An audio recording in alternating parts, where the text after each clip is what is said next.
മാറിപ്പോകണ്ട. ഇതാണ് നമ്മൾ ഇവിടെ ചർച്ചയിലുള്ള വിഷയം. ആ വിഷയത്തിന്റെ മറുപടി പറഞ്ഞിട്ട് ഇൻഷാ അല്ലാഹ് ബാക്കി നിങ്ങൾക്ക് വീണ്ടും പറയാം. അതാണ് അതിന്റെ മാന്യമായ ശൈലി. ഞങ്ങൾ നിങ്ങളെ പറഞ്ഞതിന് മറുപടി പറയാനൊന്നുമല്ല, അങ്ങനെ ഞങ്ങളോട് പറയാൻ നിങ്ങളാരാ എന്നാണോ എങ്കിലത് പൊതുജനം മനസ്സിലാക്കുന്നുണ്ട് എന്ന് മൗലവിമാരെങ്കിലും മനസ്സിലാക്കണമെന്ന് പ്രത്യേകിച്ച് ഓർമ്മപ്പെടുത്തുകയാണ്. പ്രിയപ്പെട്ട മുസ്ലിങ്ങളെ, സഹോദരന്മാരെ, അങ്ങനെ മൗലവിമാര്, നമ്മുടെ മൗലവി ഇവിടെ നിന്ന് പ്രസംഗിച്ച കൂട്ടത്തിൽ പറയാണ്. എന്താ പറയുന്നത് അറിയോ? അയാൾ പറയുന്നത് മുജാഹിദ് മൗലവിമാരും പ്രവർത്തകരെന്ന് പറഞ്ഞാൽ ഭൗതിക ലോകത്തെ യാതൊരു നേട്ടവും ലക്ഷ്യമാക്കാതെ പ്രവർത്തിക്കുന്ന ആളുകളാണ്. മൗലവി പറയാൻ, നിങ്ങൾ ആ ഭാഗം കേട്ടോളൂ. അല്ലെങ്കിൽ പ്രസ്ഥാനത്തെ അടുത്തറിയാവുന്ന എല്ലാവർക്കും അറിയുന്ന കാര്യമാണ്, ഏതെങ്കിലും ഭൗതികമായ താല്പര്യങ്ങൾ മുന്നിൽ കണ്ടുകൊണ്ട് പ്രവർത്തിക്കുന്നവരല്ല മുജാഹിദ് പ്രസ്ഥാനം. അതിന്റെ ആളുകൾ ഭൗതികമായി എന്തെങ്കിലും നഷ്ടങ്ങളോ പ്രയാസങ്ങളോ ഉണ്ടായാലും പരലോകത്തൊരു നഷ്ടവും ഉണ്ടാവരുത്, അവിടെ സ്വർഗത്തിലെത്തണം. അമ്പിയാക്കളുടെയും ഔലിയാക്കളുടെയും ശുഹദാക്കളുടെയും സ്വാലിഹീങ്ങളുടെയും ഒക്കെ കൂടെ സ്വർഗത്തിലെത്തണം, നരകാത്തിൽ നിന്ന് രക്ഷപ്പെടണം എന്ന ആഗ്രഹത്തോടെ പ്രവർത്തിക്കുന്നവരാണ് മുജാഹിദ്.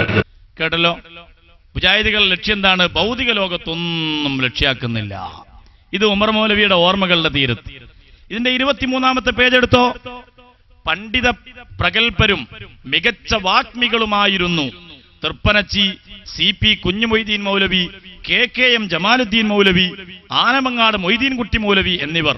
അവരോടൊത്ത് എളിയവനായ ഞാനും നിയമിക്കപ്പെട്ടു. എന്തിന്? മുജാഹിദ് ആശയം പ്രചരിപ്പിക്കാൻ.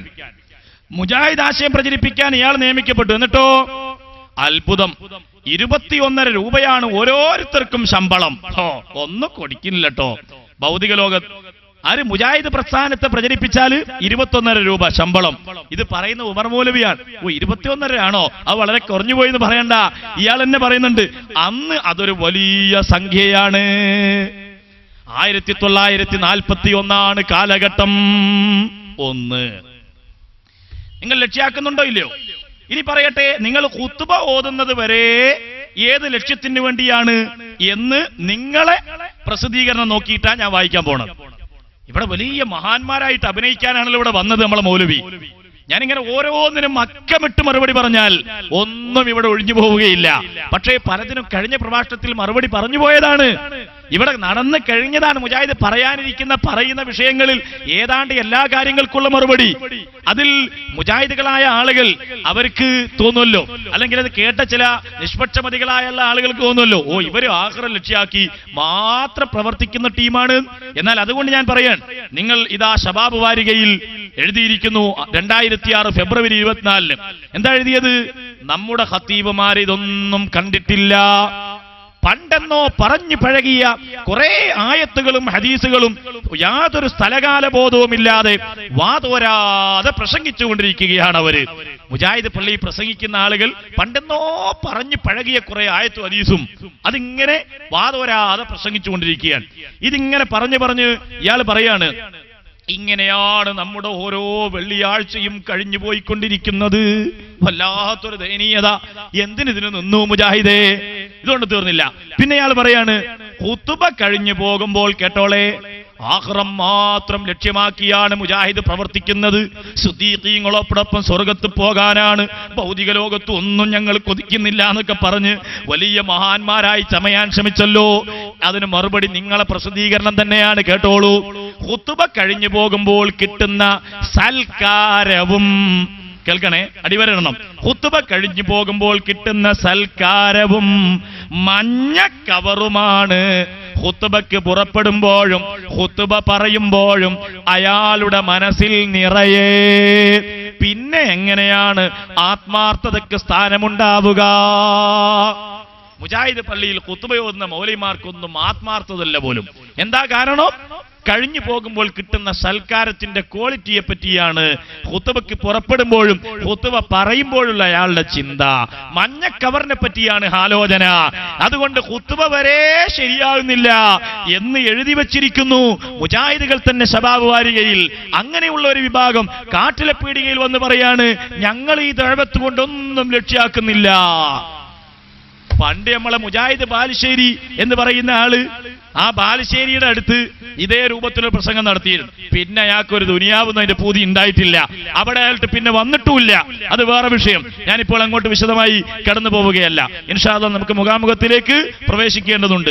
ഏതെങ്കിലും വിഷയങ്ങൾ നമ്മൾ ഈ വിശദീകരണത്തിൽ, ഈ വിഷയാവതരണത്തിൽ മാറിപ്പോയാൽ, വിട്ടുപോയാൽ തന്നെയും ഇൻഷാ അല്ലാഹ് മുഖാമുഖത്തിന്റെ സാഹചര്യത്തിൽ ഓരോ ചോദ്യങ്ങൾ വരുന്നതിനനുസരിച്ച് കാര്യങ്ങൾ നമുക്ക് ഉൾക്കൊള്ളിക്കാമെന്നത് പ്രത്യേകിച്ചും ഓർമ്മപ്പെടുത്തുകയും ഉണർത്തുകയും ചെയ്യുകയാണ്. അപ്പൊ സഹോദരന്മാരെ, സുഹൃത്തുക്കളെ, ഇങ്ങനെ പോകുന്ന ഒരു വിഭാഗം ആളുകൾ. ഇനി നിങ്ങൾ നോക്ക്, ഈ മൗലവി ഇവിടെ വളരെ പ്രധാനപ്പെട്ട ഒരു ചർച്ചാ വിഷയമായി ഇവിടെ ഉണ്ടായിരുന്നത് നബിദിനവുമായി ബന്ധപ്പെട്ട വിഷയമാണ്.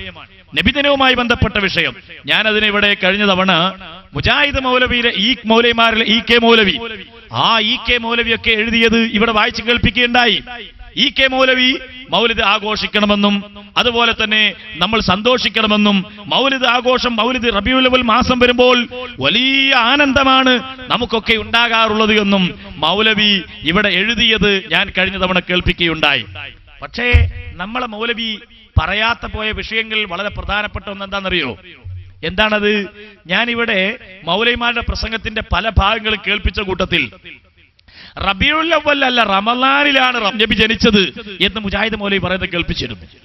എന്നാൽ വേറെ മൗലവി, അനസ് മൗലവി, റബീഉൽ അവ്വൽ തിങ്കളാഴ്ച, റബീഉൽ അവ്വൽ 12-ന് തിങ്കളാഴ്ചയാണ് നബി തങ്ങൾ ജനിച്ചത് എന്നും പറഞ്ഞത് കേൾപ്പിച്ചിരുന്നു.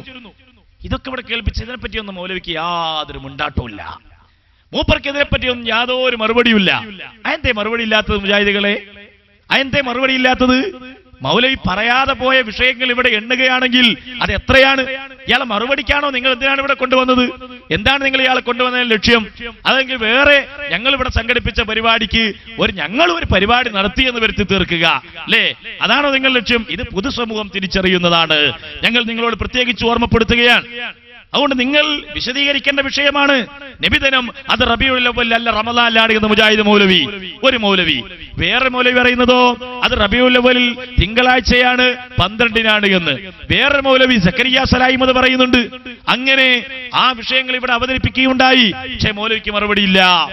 ആ കൂട്ടത്തിലെ അയാള് ഒരു മറുപടി പറയാൻ ശ്രമിച്ച ഒരു വിഷയം എന്താണെന്നറിയോ? അത് നിങ്ങൾ കേട്ടോളൂ. അയാൾ തന്നെ പറയും.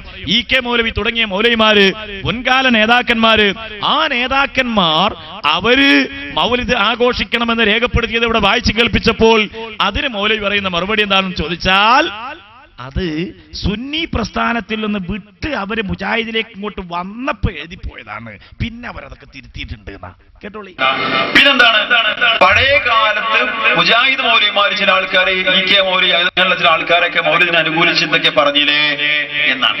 കൂട്ടരെ, ആദ്യം ഇവരിങ്ങോട്ട് മാറി വന്ന ഉടനെ എന്തുണ്ടായിരുന്നു? ഒഴിവാക്കേണ്ട കുറെ കാര്യങ്ങൾ ഉണ്ടായിരുന്നു. അത് പിന്നീട് അവസാന കാലമായപ്പോഴേക്കും ഒഴിവാക്കി. അവർ അവസാന കാലം അത് ഒഴിവാക്കിയിട്ടുണ്ട്. അപ്പൊ അത് തെളിവാക്കാൻ പറ്റൂല. ഖുർആനിലുണ്ടോ ഹദീസിലുണ്ടോ? ഇല്ല. അപ്പൊ മനസ്സിലായില്ലേ എന്താ മൗലവിയുടെ മറുപടി?